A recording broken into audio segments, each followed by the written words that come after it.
Olá, tudo bem? Eu sou o professor Helder Moraes.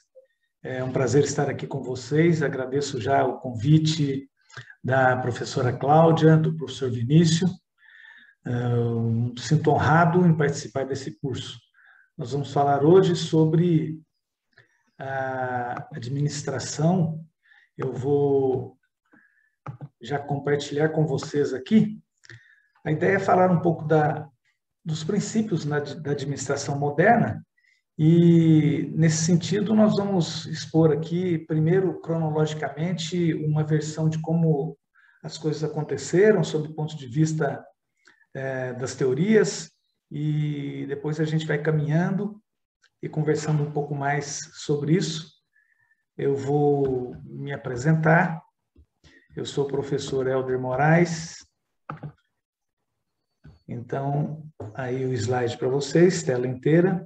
Sou o professor Helder Moraes, sou mestre em Comunicação e Mercado pelas faculdades Casper Líbero e pós-graduado em Administração e Marketing pela SPM. Tenho também um curso de extensão em Marketing na Universidade da Flórida, nos Estados Unidos. Sou graduado em Publicidade e Propaganda e também graduado em Relações Públicas. Atualmente eu coordeno o curso de Publicidade e Propaganda do UNASP, onde também sou professor, e sou professor de pós-graduação do INPG, Instituto Nacional de Pós-Graduação, e atuei na área comercial das multinacionais, em agências de publicidade e propaganda, e alguns departamentos de comunicação de empresas, também fiz algumas consultorias e ainda atuo no mercado. Eu gosto muito dessa frase do Nolan, que diz que nós estamos passando por uma transformação econômica de dimensões épicas. E isso vem impondo extraordinárias demandas, né, sobre os executivos. E é uma grande verdade, né? E executivos aqui a gente pode também incluir, por que não, né?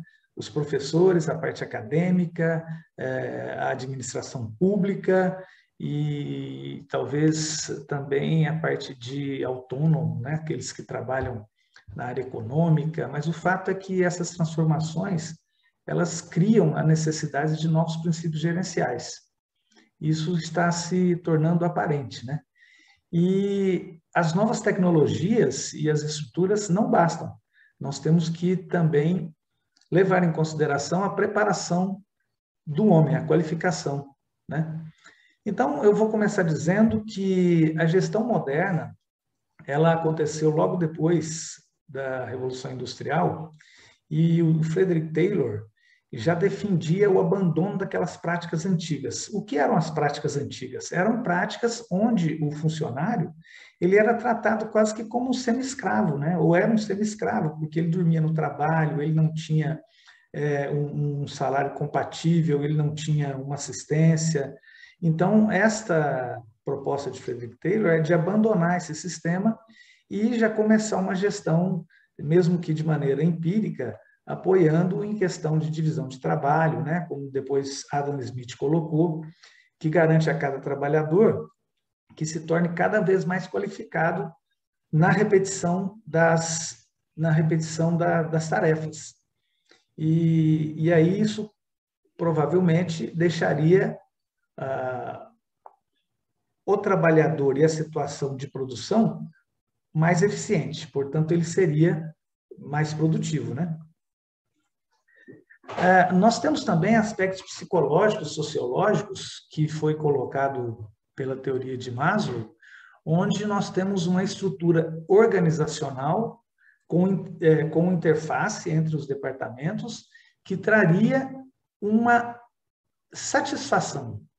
Por que traria uma satisfação? Porque, levando em consideração as necessidades básicas, as necessidades de segurança, as necessidades de status, essa possibilidade de ideias motivacionais faria com que o trabalhador produzisse mais e melhor.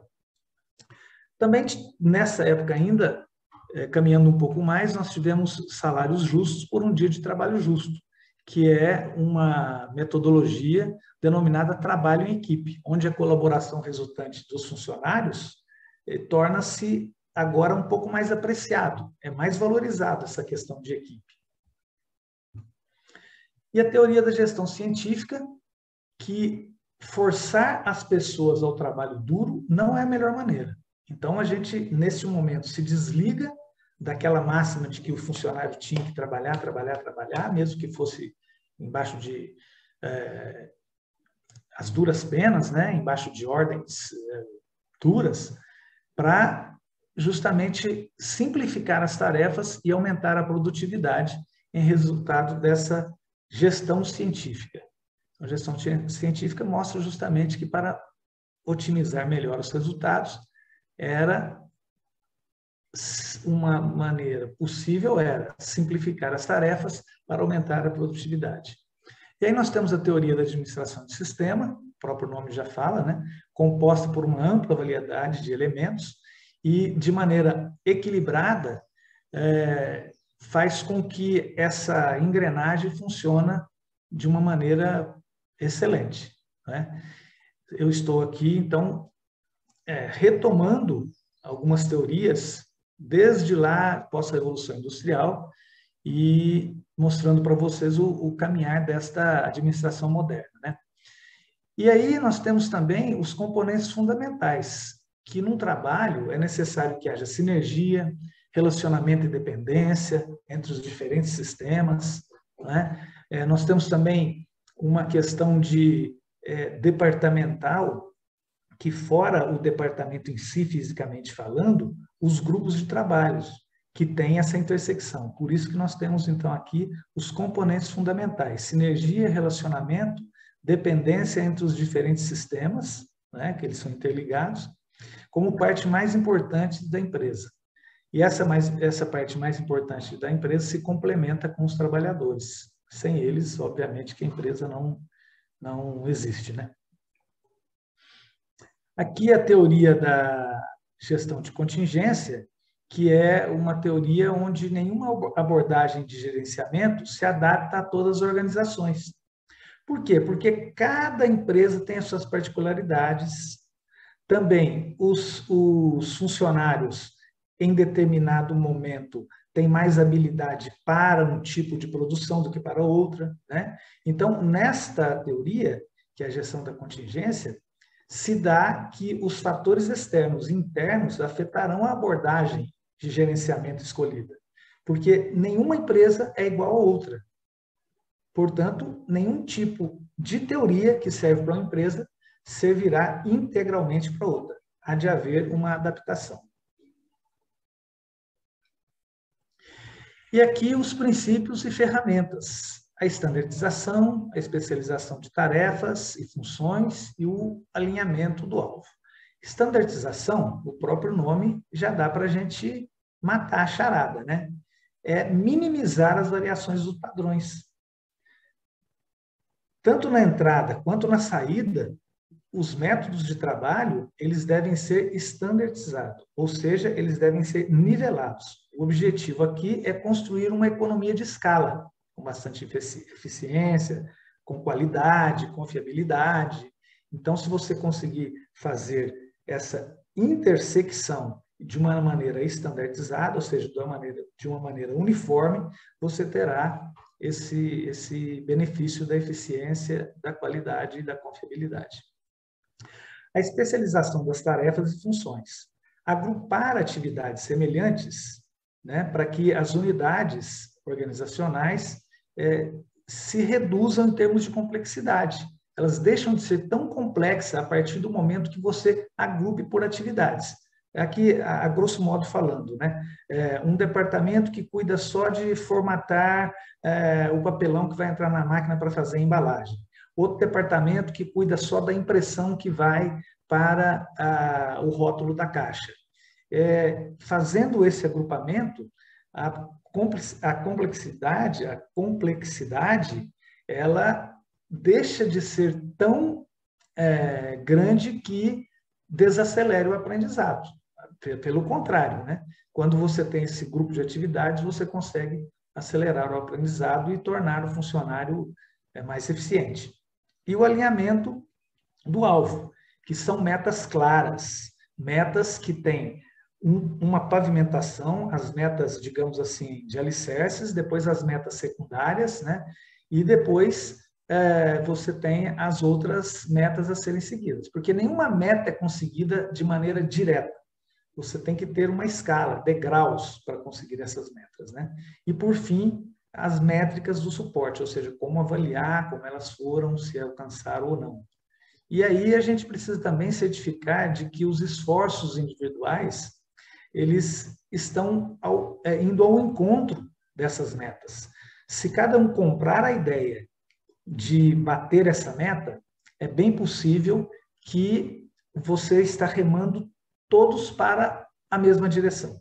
Dessa maneira, com certeza, vai ficar mais leve aí o trabalho e o alcance do objetivo, o alcance da meta.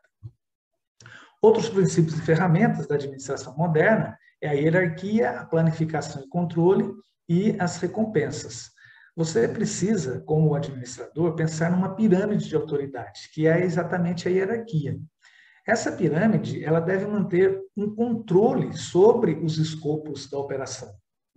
Não é nada ditatorial, mas é uma hierarquia onde há um reconhecimento de que, sendo obedecido determinado tipo de regras, determinado tipo de normas, determinado tipo de condição processual para o sucesso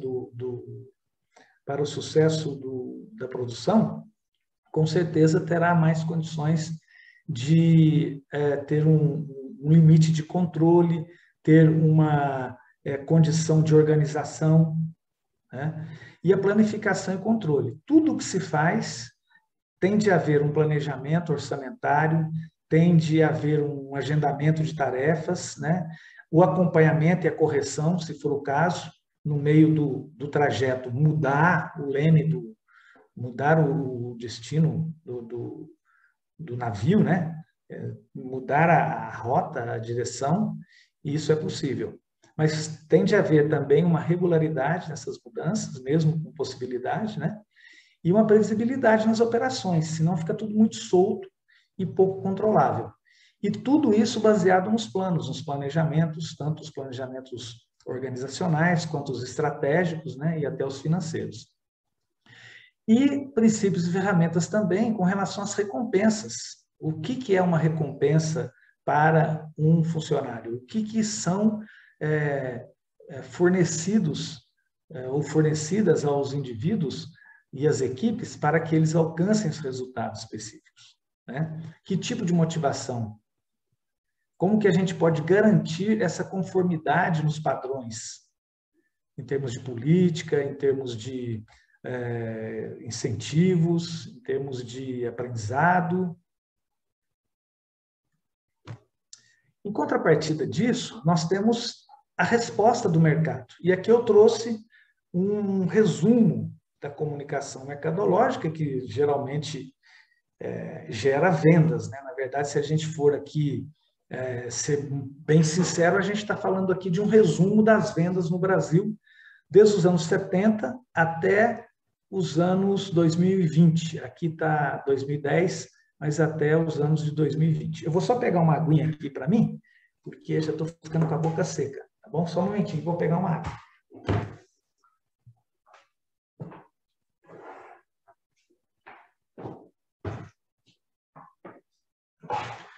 Muito bem. Por aqui hoje está quente, não sei como está na cidade de vocês. Aliás, já quero... Aqui está um pouquinho quente. Já quero mandar um abraço para onde vocês estão, né? Eu não tenho aqui o relato de que cidade vocês estão assistindo essa apresentação, mas aqui onde eu estou está bem quente hoje. Então, já deixo um abraço aqui, seja em qualquer lugar do mundo que vocês estejam nos vendo, tá bom? E obrigado aí pela sua presença. Então, a comunicação mercadológica, ou seja, o que originou de toda aquela administração que a gente está falando, nós tivemos este resumo aqui, ó. Nos anos 70, nós tínhamos a era da indústria. O que era a era da indústria? O importante era vender. Ou seja, a indústria vendia, a indústria produzia, e o mercado assumia isso para poder vender aqueles produtos. Essa era a maneira principal de subsistência da indústria. Ou seja, quanto mais se produzir em menos tempo, mais lucro e, portanto, mais solidez na existência da empresa. Uma empresa grande vendia para cerca de 50, 60, até 70 mil clientes. No Brasil, o autosserviço estava começando. Esses são detalhes do que a gente chama de era da indústria, que eu estou apresentando para vocês. O consumidor era pouco exigente. Então, não era muito difícil você vender, era você colocar o produto na gôndola. Na verdade, o autosserviço ainda não existia, como hoje, mas você colocava na gôndola de um mercado, né? Ou na venda, ou no mercado empório, que era chamado, sem muita variedade. A indústria comandava totalmente as ações do comércio. O comércio não pedia determinado produto em relação à escolha ou à concorrência ou aquela preferência do consumidor. Era a indústria que fabricava e colocava lá. Vender era relativamente fácil. Já em 80, nos anos 80, nós temos a era do produto. Quem está mandando agora é o revendedor, porque ele recebe informações do consumidor e ele se coloca como um interlocutor entre a indústria e quem consome o produto, o usuário ou o consumidor, né? E aí a indústria começa a fazer também uma percepção interessante, começa a ter uma percepção interessante de que se ela não começar a ouvir o que a indústria, o que o revendedor está falando, provavelmente outros concorrentes o farão, principalmente as empresas multinacionais, né? Porque aqui se importava bastante. O supermercado mudou o sistema de relacionamento do mercado nos anos 80.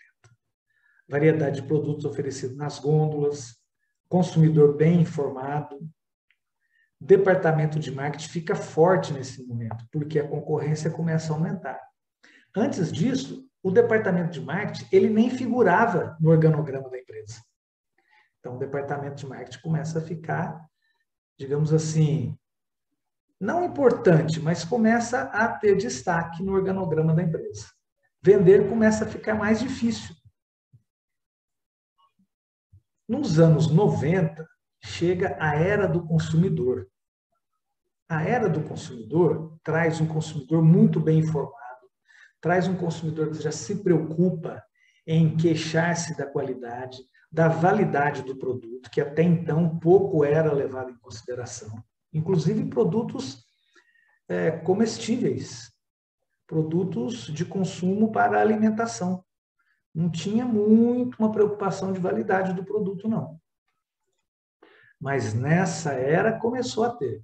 Indústria com margem de lucro menor, porque a concorrência fez com que as indústrias tivessem um preço interessante para ser fator também de preferência do consumidor. Comércio com alta concorrência, luta acirrada pelo consumidor fiel, grande variedade de produtos na gôndolas. Lembra que até pouco eu falei que tinha poucos produtos na gôndola? Agora uma grande variedade de produtos na gôndola, mesmo produtos concorrentes. Lá atrás, nossas avós procuravam um fermento, só tinha o pó royal. Aqui já começava a aparecer concorrente. Agente de fidelização do consumidor, como os cartões de fidelidade, porque o comércio percebeu que com o consumidor fiel, ele podia, inclusive, planejar as suas compras da indústria. E a indústria percebeu que com o planejamento de compras do intermediador, né, do revendedor, também ela poderia ter uma condição melhor de planejamento. Além disso, se era possível prever questões de lucratividade. Por isso, o agente de fidelização, como o cartão Fidelidade, veio muito bem nesses anos 90. Foi muito querido pelo comércio e também pelo consumidor, porque lá no final, usando o cartão tantas vezes, ele tinha algum benefício. Então, vender ficou bem mais difícil. E tem uma outra coisa que é importante na parte da administração moderna, aliás, em todas as administrações, em todas as épocas, é saber que um consumidor fiel custa menos do que um consumidor que você ainda vai conquistar. Você vai investir em propaganda, você vai investir em ponto de venda. Então, vender ficou bem mais difícil e o cartão Fidelidade foi muito importante para manter esse contato entre o consumidor e o revendedor. E a indústria, obviamente, no ponto final, né? E aí nós temos, a partir desse momento, o que alguns autores tratam de característica da instituição contemporânea. E aí, quando a gente fala da instituição contemporânea, a gente não está falando exatamente da indústria ou do comércio. Nós estamos falando, inclusive, da administração pública, da administração acadêmica. Como é que isso se deu pós esse período que os autores colocam como administração contemporânea? As principais características da instituição contemporânea, aí serve para todas, como eu falei, é a administração participativa, a prevalência do planejamento estratégico, a visão sistêmica, a supremacia do coletivo, a busca da qualidade total, a produtividade, flexibilidade, tecnologia e padronização, cultura organizacional e stakeholders engajados. A administração participativa. Todos os componentes da administração são ouvidos e têm voz.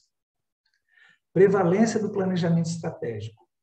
Tudo o que se planeja pensando num objetivo real, palpável, com 3 cenários. O cenário pessimista, o cenário realista e o cenário otimista.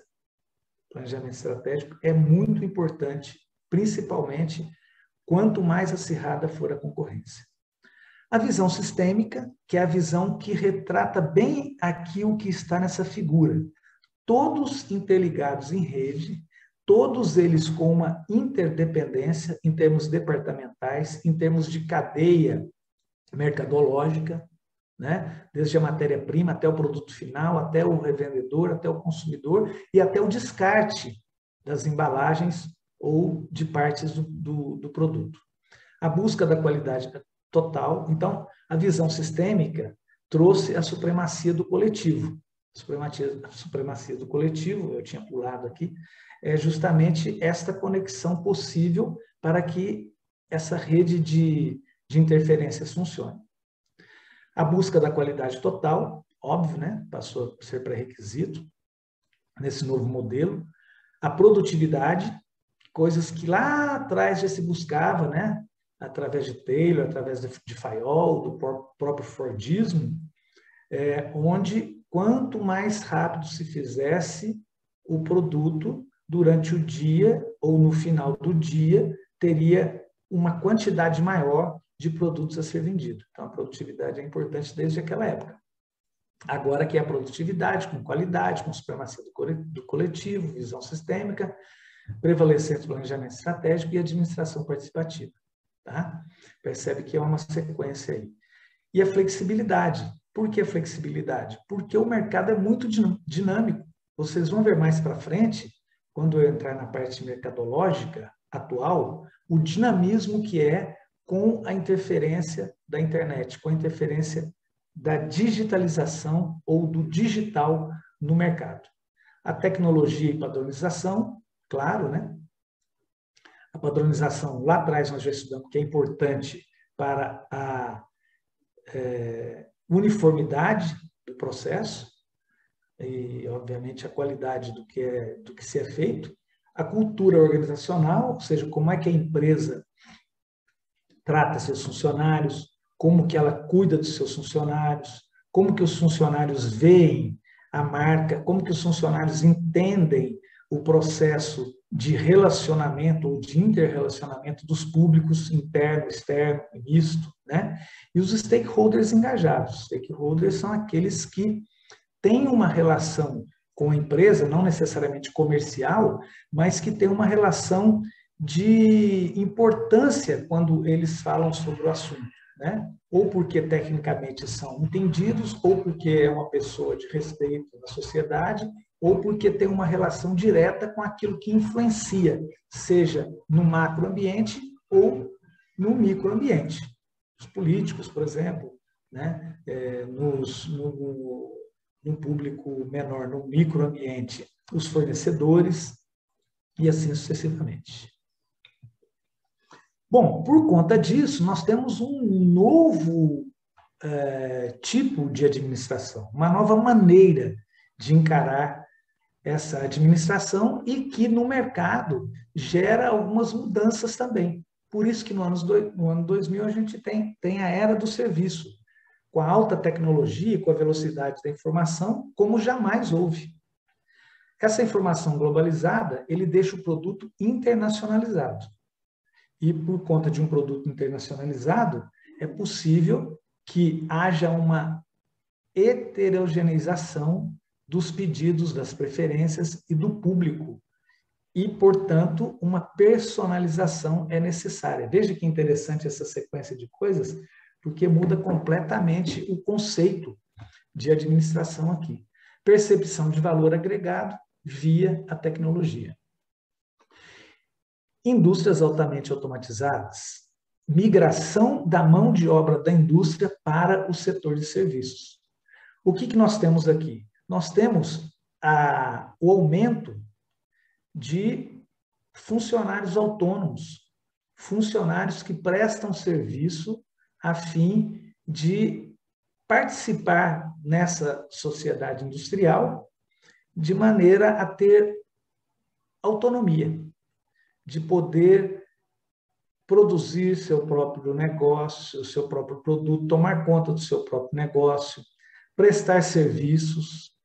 Aqui nós temos o incentivo de que o autônomo seja mais ou menos parecido com o autônomo norte-americano, que é um autônomo que tem alguns privilégios, né?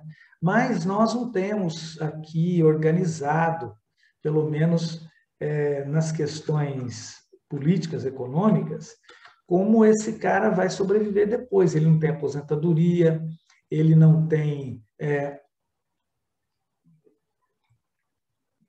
uma assistência de saúde, uma educação, ele não tem um plano médico, como tem na indústria. Então, quando ele sai da indústria e vai para o serviço autônomo, ele tem algumas desvantagens que, a princípio, não aparecem, né? E tampouco politicamente e economicamente é organizado isso para o cidadão que é um autônomo. O consumidor aqui, ele é exigente e bem informado. Então, vender tornou-se uma guerra diária. E aí, em 2010, nós chegamos na era da informação. Alta tecnologia acessível a todas as classes. Todo mundo tem um celular, todo mundo está conectado. A informação globalizada, o produto internacionalizado, como a gente já tinha visto, gera o quê? A subjetividade simbólica. O que é isso? É a sensação da felicidade da aquisição. Então, a administração contemporânea, ela percebe que o produto precisa durar menos tempo para que haja uma procura de um substituto, porque há uma subjetividade simbólica onde o produto representa mais do que a função que ele faz. Ele representa o status, ele representa a sensação de estar bem informado, ele representa a sensação de pertencer a um determinado grupo, é quase um passaporte para pertencer a um determinado grupo social, eu digo, né? Então, a adequação do indivíduo à velocidade universal das redes é um ponto-chave nessa era. A indústria com negócios totalmente dependente da tecnologia. Totalmente dependente da tecnologia. Eu até brinco numa palestra que eu faço sobre um outro planeta Terra que existe, só que virtual, né? Mas não é o caso aqui explicar o porquê. A migração do mundo virtual gerando solidão coletiva. Ora, pensa comigo, se você tinha um contato com seus amigos, isso não estou falando por causa de pandemia, tá? Mas se você tinha um contato com seus amigos, meio que de maneira quase combinada, né? E hoje você tem um contato virtual com os mesmos através de grupo e diminui essa relação que você tinha com a família, com o grupo de convívio, vai acabar gerando uma solidão coletiva, embora você esteja todo o tempo digitando, conversando e até consumindo, né? Isso aqui, obviamente, que tem fontes, não sei o que eu estou dizendo, vocês vão ver as fontes no final. O aumento do consumo da comunicação virtual, sem dúvida nenhuma. A comunicação virtual aqui fica fortíssima. E vender tornou-se uma odisseia espacial. Por quê? Porque, ao mesmo tempo que você não está em todo lugar, você como consumidor, você está em todo lugar. E aí, como é que a empresa comunica com você? Como é que o concorrente vai achar você antes do concorrente que ele tem? Então, vender tornou-se uma odisseia espacial. Em 2020, aqui estão as fontes, né? Uma das fontes que eu trouxe para a nossa conversa.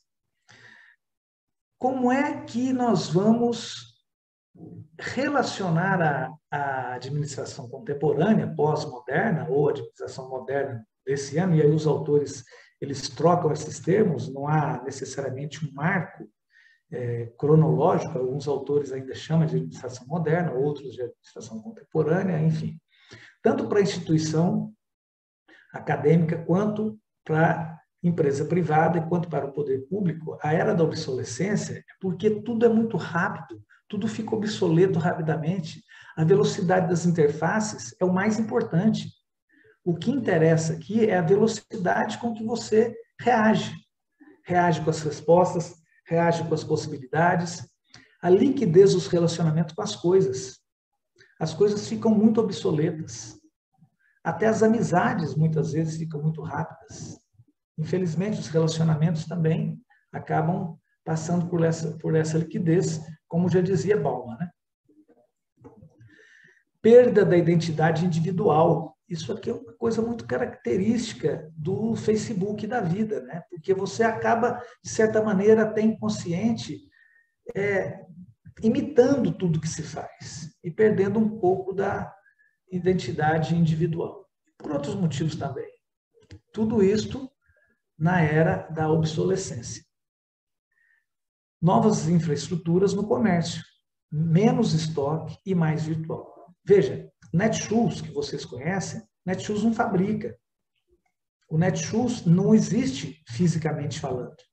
Netshoes não tem estoque. Mas ele entrega no tempo prometido, ele cumpre a expectativa e ele tem a qualidade daquilo que ele promete. Da expectativa que ele cria, ele cumpre, sem existir fisicamente. Então, esse é um bom exemplo de que não tem mais estoque, mas tem a parte virtual. O centro de experiência agora, ele saiu da questão do física e ele voltou para a questão do experiencial. Então, a experiência que é importante para o consumidor. Haja vista essas possibilidades que existem de você conhecer determinados lugares através daquele óculos virtual. Essa é uma experiência. Comunicação com o mercado por algoritmo. O algoritmo nada mais é que uma operação matemática. Então, para você ser dinâmico, um tempo atrás você tinha que construir uma grande turbina, por exemplo, para fabricar medicamentos ou para fabricar produtos para cozinha, produtos eletrodomésticos, uma grande turbina. Hoje você tem um software que comanda tudo isso. O automóvel, o carro, você move 1 tonelada para carregar uma pessoa.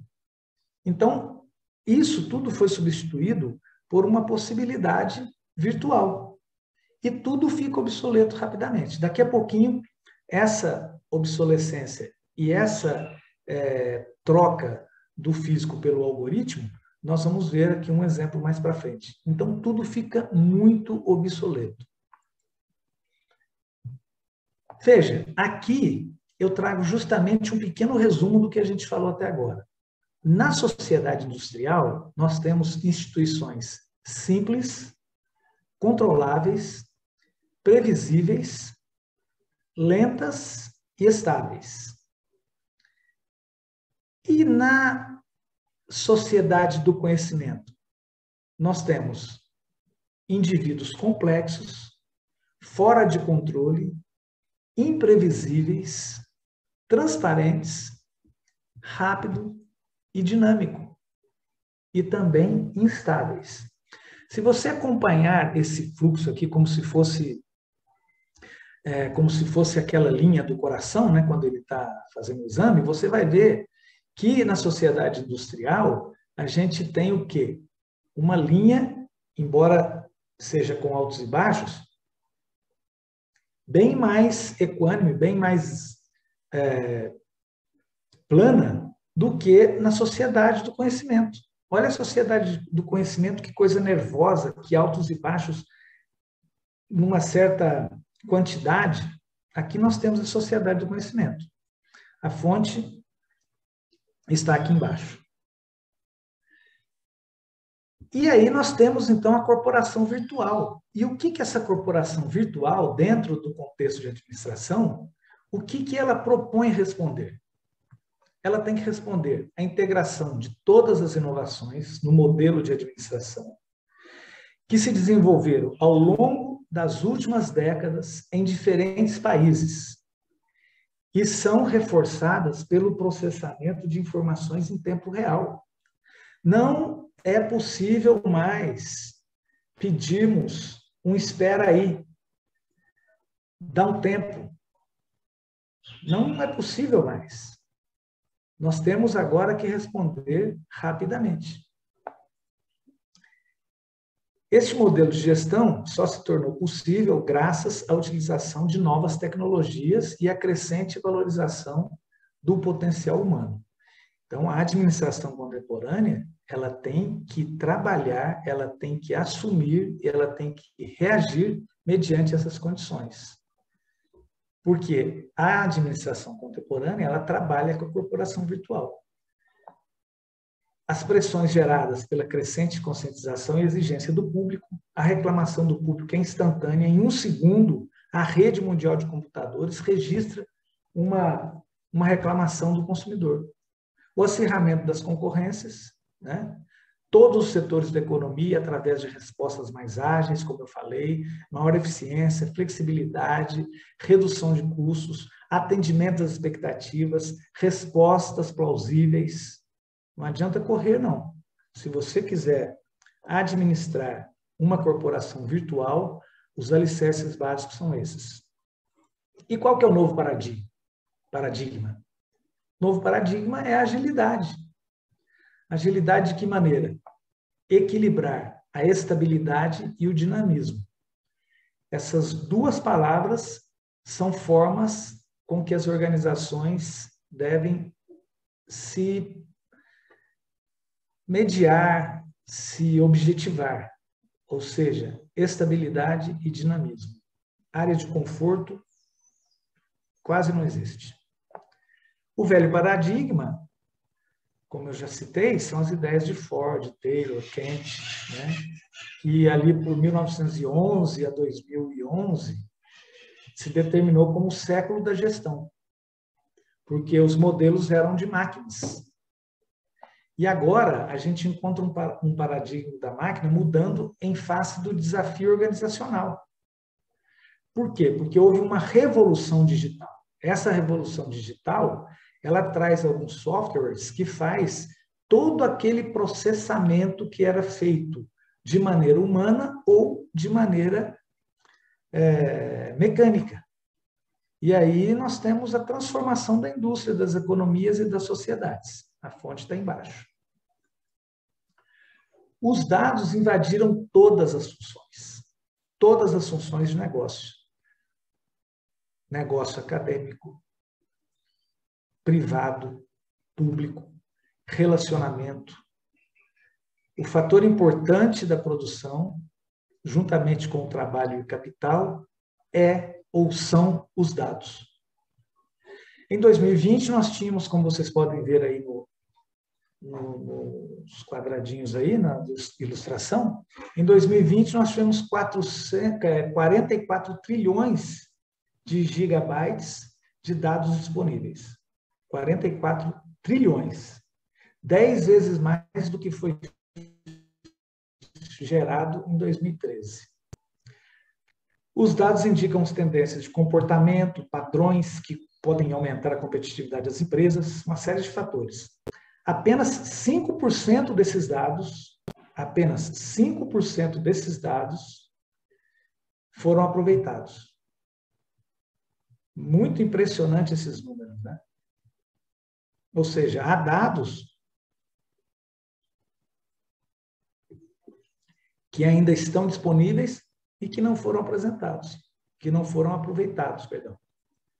Ou por incompetência, ou por falta de tecnologia, ou por falta de capacidade de operação de explorar a tecnologia devidamente. Mas o fato é que apenas 5% dos dados que foram gerados até o momento, no caso aqui 2013, foram aproveitados. Aqui nós temos um desenho aí, um infográfico, mostrando as questões dos desafios. Criar excelência operacional, que pode ser um motivo de que os dados não foram totalmente usados. Processos enxutos. As empresas que têm muitas camadas para decidir, elas ficam para trás, porque até passar por uma aprovação, depois passar para a confirmação da aprovação e liberar o processo, demora muito. Então, processos enxutos, desenvolver recursos dinâmicos e escaláveis, ou seja, dinâmicos e possíveis, né? Investimentos em decisões baseadas em dados, aplicar liderança eficaz. O que isso traz para o novo conceito de administração? Redes de entidades interdependentes, que nós já vimos lá, que é o tal da sinergia. Pessoas e organizações por meios colaborativos. Recursos, atividades, competências que possam promover o crescimento mútuo, e aí é o crescimento da empresa mais o crescimento humano. E os benefícios duradouros. E isso serve muito bem para as questões acadêmicas, não é? Para a quebra de paradigma, por exemplo, da educação bancária. A quebra de paradigma, por exemplo, de que o aprendizado ele está apenas reduzido à fala do professor, não é?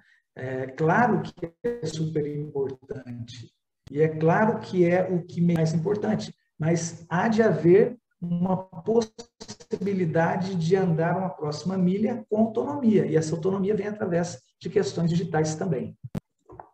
Veja que curioso, um carro, atualmente, pode ser construído em 18 horas com a tecnologia 3D. Então, aquele exemplo que eu dei lá atrás, das plataformas, da fabricação com mecanismo, ela cede esse sucesso pela rapidez. Essa rapidez torna o produto mais viável, torna o produto mais acessível. Outra informação importante, aqui elas são informações aleatórias, mas que podem se complementar. 3.000 novas startups por ano em todo o mundo. 3.000 novas startups por ano em todo o mundo. Softwares pode ser mudado em 6 semanas. Olha a violência do dinamismo. Disponibilidade de ferramentas digitais. Velocidade da mudança muito rápida, muito rápida. Partes do motor de um avião podem ser fabricadas em 3D. Tem um custo mais baixo, uma maneira mais rápida de fazer, um peso menor. Ela é mais leve, portanto, porém, ela tem uma estrutura mais forte. Então, pessoal, quando a gente olha esse panorama e vislumbra tudo isso, a gente entende aquele gráfico que eu mostrei, aquela ilustração que eu mostrei do frisson que é o mercado hoje, né? Do nervosismo que é essa questão de reagir mediante o mundo digital. Opa, pulei um slide aqui. O celular da Apple, ele é vendido mais ou menos para 1,3 bilhões de consumidores. Mas os Estados Unidos têm só 300 milhões de pessoas. O que faz essas pessoas adquirirem? Por exemplo, os chineses adoram, os japoneses adoram o celular da Apple. É porque é possível se fazer a compra antes mesmo do celular estar exposto fisicamente no local de venda.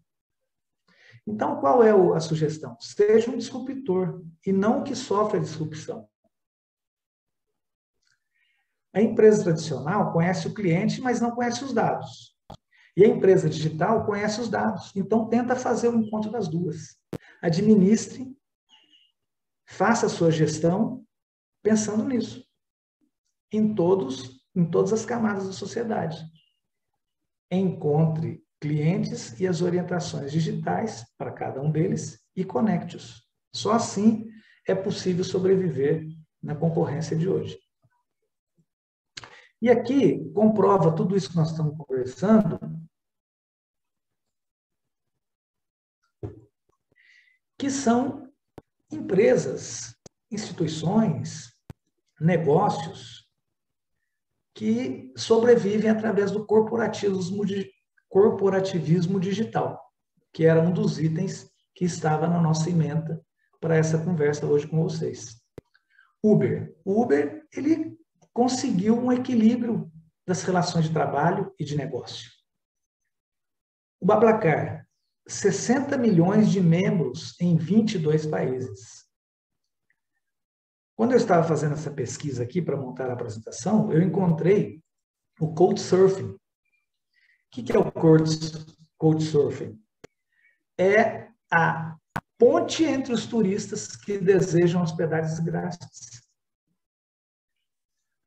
Muitas pessoas que têm casas grandes, principalmente na Europa, que têm famílias já fora de casa, elas promovem esse encontro com pessoas que têm interesse em permanecer por um período de maneira gratuita, obviamente que arcando com a sua alimentação, com a sua roupa de cama, com a lavagem das suas roupas, mas o Couchsurfing faz a ponte entre turistas que desejam hospedagem grátis. Tudo isso por conta do corporativismo digital. Não existiria se não houvesse esse corporativismo. E o Airbnb, que todos nós já conhecemos, já provamos talvez, é uma nova maneira de conduzir negócios. Então veja que na administração contemporânea, o mundo digital é realmente o que dita as regras. E aqui eu percebi também que nós tínhamos uma conversa sobre o voluntariado. Ao mesmo tempo que nós temos um aumento daquela solidão coletiva, despertou-se, em contrapartida, a possibilidade de voluntariar-se. Então, eu consegui, através da pesquisa, esse site, né, que é o Idealist Organ, Action Without Borders, que, na verdade, é um site que faz, é uma plataforma, perdão, que faz uma captação de voluntários. Cria um perfil e publica suas necessidades por voluntários na plataforma e os voluntários, ou eles se colocam lá com as suas habilidades, ou eles procuram lugares que tenha vaga para poder ser voluntário. E nós temos 1,3 milhões de usuários. Não é legal? Bem legal, né? O LinkedIn, com 600 milhões de usuários ativos. Ambiente repleto de oportunidades para iniciativas sociais e voluntários de qualquer parte do mundo. Dependendo da habilidade também, o próprio LinkedIn te arruma uma vaga para voluntariar. Tudo isso num concurso virtual, no mundo digital. E aí nós chegamos no empreendedorismo coletivo. Eu deixei, depois eu vou, na gravação, vocês vão poder ter oportunidade, mas eu vou disponibilizar esse essa palestra, essa apresentação aqui, o PowerPoint, para a professora Cláudia, ela pode mandar para o professor Vinícius, e vocês podem ter depois esse material para complementar aí o pessoal que porventura não pôde estar presente ou que viu parte da apresentação, enfim. O empreendedorismo coletivo, né? Que assim como o corporativismo digital, ele tem uma sequência de ajuda, de coletividade, né? Só que aqui o empreendedorismo busca parceiros que desejam ocupar o mesmo lugar físico até, ou virtual também. Eu elenquei aqui eu pesquisei 5 melhores lugares para você fazer o co-work, né? Que é aquela possibilidade de se pagar menos por um local físico de trabalho, com todo equipamento, com toda infraestrutura. E entre esses coworks do mundo, eu achei aqui um cowork na Indonésia, em Bali. Ele está ao pé de um vulcão extinto e tem a possibilidade de você ainda desfrutar dessa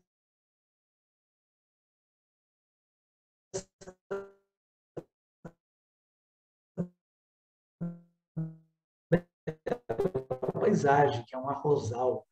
E você indo a Bali e precisando de um trabalho, você pode rachar os custos aqui com esse pessoal para fazer o seu escritório. Aqui nós temos um outro que é em Madrid, muito bonito também pela imagem, né? Eu estive lá, nem estive em Bali, nesse cowork, mas precisando, fica aí a sugestão. E este Impact Hub, como é o nome dessa organização que tem esses coworks, né? Eles procuram fazer com que essa gestão do cowork gere impactos positivos para a sociedade. De que maneira? Menos uso de energia elétrica, se você tivesse 2 escritórios, um para mim e para você, né? O recolhimento do lixo, um recolhimento mais pontual e várias outras possibilidades de gerar um impacto positivo. O transporte, né? Ao invés de estarmos indo em vários locais, estamos todos indo para o mesmo local. Isso já gera impacto social positivo. Além do convívio, além do network, além da geração de negócios, que pode acontecer ali também. E aqui nós temos um no Brasil, que é em Belo Horizonte, que é administrado pela Synergico, um espaço muito bacana também pelas fotos, em BH, capital de Minas. Passando por lá, visite, que acho que vale a pena. Bom, além desses acontecimentos, dessas características da administração atual, né, da administração digital, do corporativismo digital, da nova ordem social, nós temos também campanhas de conscientização que vieram, digamos assim, na necessidade gerada por esse novo momento de inter-relação social, econômica e também industrial. Obviamente, por conseguinte, comercial. Que são campanhas que levam em consideração problemas sociais que estão acontecendo por conta, muitas vezes, de um falso entendimento do que é, neste caso, beleza. A mídia, por conta da moda, por conta do mercado de venda de roupas, a mídia trata a modelo, principalmente feminina, com os padrões gerados pela própria mídia. Aqui nós estamos vendo a foto de uma modelo italiana, a Nolita. Essa foto foi feita pelo Oliviero Toscani, que é o fotógrafo oficial da Benetton, uma marca que foi muito sucesso nos anos 80, 90, mas a Nolita, ela ficou anorexa, ela faleceu. E por que ela ficou anorexa? Porque ela seguia os padrões de beleza, ela era uma modelo, e ela precisava manter o peso e a forma. Aqui nós vemos uma campanha do Greenpeace sobre desmatamento, eu acho muito interessante, muito criativa, muito forte. Quando você derruba as árvores, você não mata só as árvores. Você mata os animais, mata o ser humano. Esses cachês e essa produção foram todos voluntários, ou seja, as pessoas que fizeram esse trabalho cederam os direitos para o Greenpeace. E aí nós chegamos numa empresa privada que também começou a olhar o horizonte do bem-estar do funcionário, levando para dentro da sua instituição a questão de saúde, como vocês estão vendo lá, momento da saúde, a prática da fraternidade, né? A possibilidade de ajuda para reforço de marca, para que a marca fosse reconhecida como uma marca institucionalmente, socialmente responsável, né? Então, tem aqui embaixo um bate-bola do Eduardo Carneiro, que é o presidente da Associação dos Assistentes para Deficientes Físicos, para crianças deficientes. Né? Quem fez isso? O Itaú trouxe para dentro da empresa um bate-bola para os funcionários e fez esse trabalho todo aí de divulgação e de convite para pensar fora da caixa. Né? E aqui embaixo, não sei se vocês conseguem ler, veja como a inovação pode ser a ferramenta para reinventar-se na busca de novas e melhores soluções. Então, isso vai exatamente ao encontro do que a gente está propondo aqui apresentar dentro do que pode ser assunto interessante para a administração contemporânea. E também a comunicação institucional da mesma empresa, mostrando que se você for de bike, o mundo ficará ecologicamente melhor cuidado. Troca o carro pela bike, isso muda o mundo. E aí, gente, nós temos também as comunicações ou as estratégias inovadoras de se comunicar, que só é possível através de softwares, só é possível através desse conceito digital. Vamos ver. Vocês vão assistir agora um vídeo da Helmas e o vídeo fala por si só. Tá? Vou colocar aqui para vocês. Acho que deu um bugzinho aqui. Vamos ver se ele roda.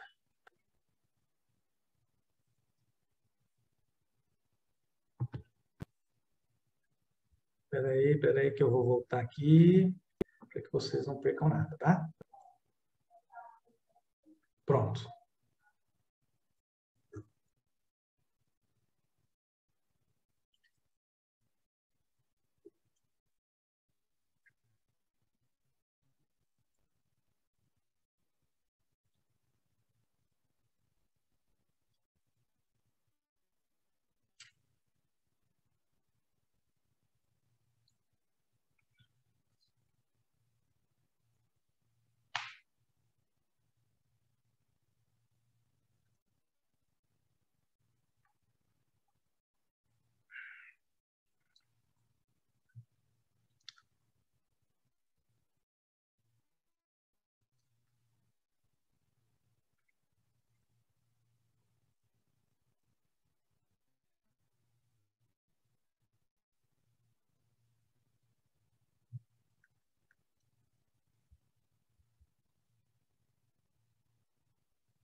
Eu não sei vocês, mas eu achei super bacana essa questão que fizeram, essa possibilidade de você fazer uma compra e sair com a receita, mas não é uma receita aleatória, é a receita daqueles produtos que você comprou.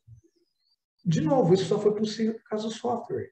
Isso só foi possível por conta de uma administração que leva às últimas possibilidades o fato de você ser ajudado digitalmente para que você sirva melhor ao consumidor. Eu, eu até gostaria de ouvi-los, mas realmente eu sou apaixonado nesse trabalho. Muito bem, vamos seguindo aqui com a nossa apresentação. Vamos ver aqui, só para a gente descontrair um pouquinho, o que é velho e o que é novo, né? Veja, levar animais para dentro de um salão, de um circo, isso é coisa do passado, né? O que é novo? O novo é você promover verdadeiramente uma experiência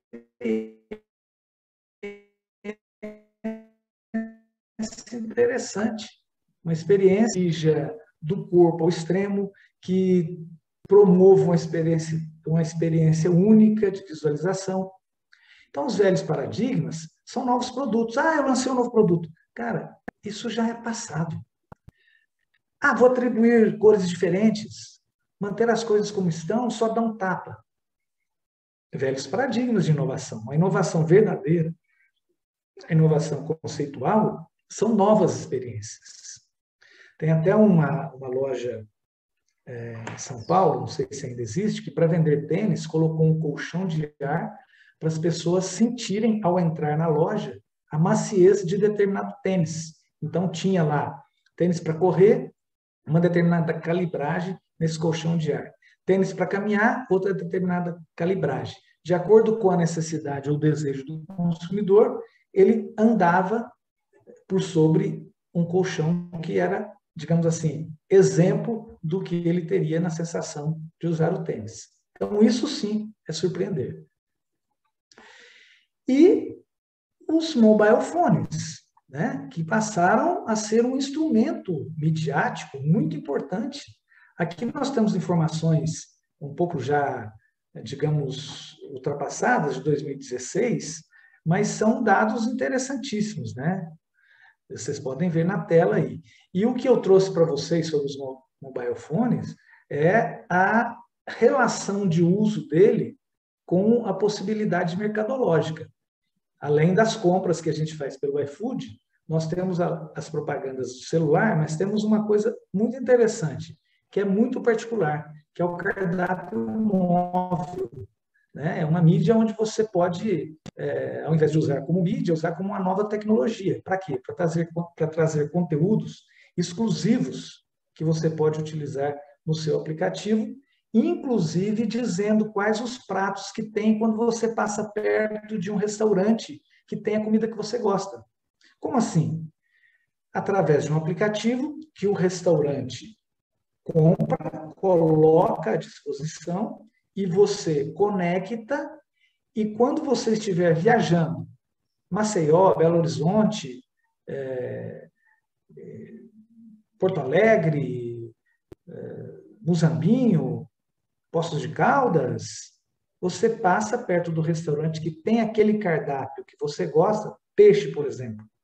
Você consegue ser avisado através de um chamado, através de uma ligação. Opa, aqui tem o que eu gosto. E o cliente pode levar durante 24 horas o cardápio e a ficha nutricional do prato. Né? E o que acontece com esse tipo de possibilidade? Cria um buzz marketing, cria um boca a boca. Todo mundo fala, nossa, você já viu aquele aplicativo? Né? Além, obviamente, do aplicativo de compra de pratos,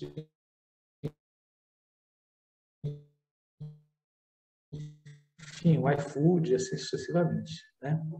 E possam ter adquirido alguns conteúdos aí para sua compreensão da administração contemporânea, né, da corporação virtual, que é o seguinte: perguntaram a um conselheiro dos grandes players americanos um conselheiro indiano chamado Harasham, o que ele achava que pudesse ser feito se um líder fosse colocado amanhã para liderar uma empresa. Ou seja, o que eu preciso fazer amanhã para ser líder? Primeiro, ele respondeu, seja honesto com você mesmo, isso significa saber qual é a sua aptidão. Primeiro, você se conhece, seja um colaborador com ingredientes para líder ou um colaborador individual para o coletivo. Alguma dessas duas coisas você é. Se não tem ingredientes para líder, siga outro caminho, exceda nesse caminho, seja feliz na vida com ele. Se tem sementes para ser líder, trabalha com pessoas, ganha a confiança delas, consiga o melhor deles, melhora a capacidade dele e a sua. E eu acho que aqui o fundamental é ser líder é, antes de tudo, conseguir pessoas certas para trabalhar com outras pessoas certas. Entregar os resultados de maneira coletiva. Comece por aí, segundo ele, todo o resto vem depois. E aqui eu deixo 10 passos para a gestão de um líder atual. E aqui em qualquer das instituições, tá? Participe, analise o planejamento de comunicação estratégica da sua instituição, levante todas as informações da área e faça dela uma bengala. Não caminhe sem informação, não vá pelo achismo. Conheça a instituição, conheça seus parceiros, conheça o local onde você atua, conheça os stakeholders, desenvolva um programa de atuação e verifique se há sinergia. Lembra lá atrás sobre a sinergia? Analise os resultados, reconhecendo fraquezas, aperfeiçoando as virtudes.